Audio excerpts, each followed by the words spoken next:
Christian dit à Elena, son ancienne enseignante, qu'il est submergé par les cours et a besoin d'une oreille pour l'écouter. De la meilleure façon, Elena lui murmure une promesse de dévouement à l'apprentissage du violoncelle. Ensuite, ses mains se déplacent vers les cuisses de Christian, séparant ses genoux.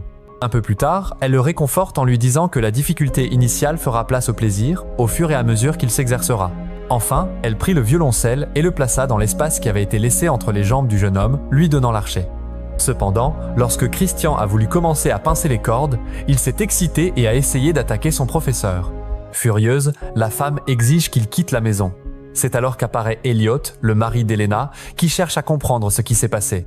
Sa femme lui assure qu'il n'y a rien de grave, mais hurle à nouveau à Christian de partir, tandis que l'expression de son mari rougit de dégoût. Une fois Christian parti, Elliot prend l'archet de l'instrument dans sa main, tandis qu'Elena exprime une grande tristesse.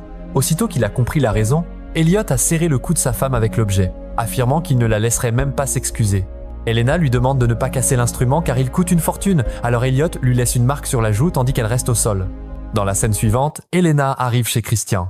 En voyant le visage de son professeur, il comprend que cela vient de son mari et se prépare à l'affronter. Mais elle s'empresse de l'en empêcher et l'encourage plutôt à entrer dans la maison. Elle enlève ensuite son manteau, ne laissant qu'une robe de chambre couvrir son corps. Elle pousse également son élève contre une vitrine, faisant tomber de petits objets au sol. À ce moment-là, la sonnette de la porte d'entrée retentit et les interrompt.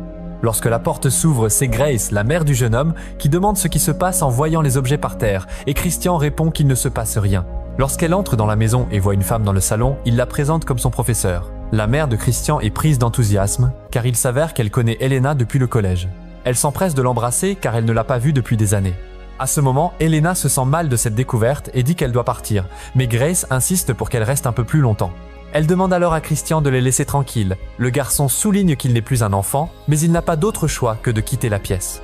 Elena insiste de nouveau sur son besoin de partir, luttant pour contenir ses larmes. Alors, Christian lui prend la main et semble lui proposer gentiment de s'installer dans sa chambre.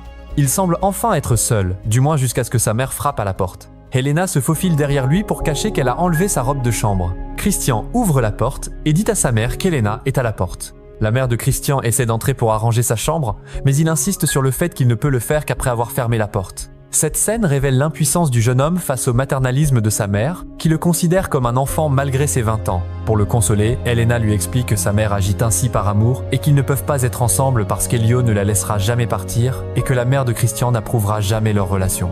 Malgré ces paroles, le professeur et l'élève s'embrassent profondément sans se douter que la mère de Christian les observe à travers la fenêtre de la chambre. Le soir, Christian sort de sa chambre et se retrouve devant sa mère. Elle lui dit que le dîner est préparé et qu'ils ont un invité. Lorsqu'il arrive à la cuisine, Christian voit Elliot en train de boire du café à table. Irrité, il interroge sa mère sur l'invitation et elle lui répond qu'elle l'a surpris pendant qu'il était distrait avec sa prof. Christian déclare alors qu'Elliot n'est pas le bienvenu pour avoir maltraité Elena. Mais sa mère se contente de répondre qu'il y a peut-être une raison à cela, car Elena est une femme infidèle. Ah, bien sûr, car la trahison justifie la violence. Quelle mère exemplaire, ironise Christian. À ce moment, Elliot lui ordonne de partir, ce qui provoque Que feriez-vous à la place de Christian? Dites-le nous en commentaire. un sourire moqueur de la part de l'homme avant qu'il ne prenne place à table. Tu es un imbécile si tu crois que je vais t'obéir, Christian. Christian lui dit qu'elle est dans son lit et l'attend avec une lingerie très séduisante. Puis il jette la clé de la chambre sur la table en invitant Elliot à vérifier et l'homme s'exécute impulsivement. Mais lorsqu'il entre dans la chambre, Elliot se rend compte que seule la robe de chambre de sa femme se trouve sur le lit et qu'elle s'est échappée par la fenêtre ouverte. De retour dans la cuisine, il reproche à Grace d'avoir laissé sa femme le tromper dans sa maison. En réponse, Grace l'implore d'admettre que le professeur a manipulé Christian et lui demande de ne pas gâcher sa vie.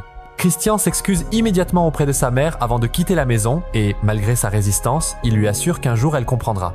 Dans la scène suivante, Christian monte dans la voiture et se rend immédiatement compte que Elena est juste à l'arrière. Nous voyons Elena en lingerie, avec un sourire émerveillant, dégageant une sensation de liberté sans précédent. À ce moment-là, on se rend compte que Christian, malgré son jeune âge, a sans doute sauvé la vie de la femme, mais aussi volé son cœur. Likez cette vidéo pour soutenir notre travail de narration. Chaque like nous motive à raconter plus d'histoires vraies comme celle-ci.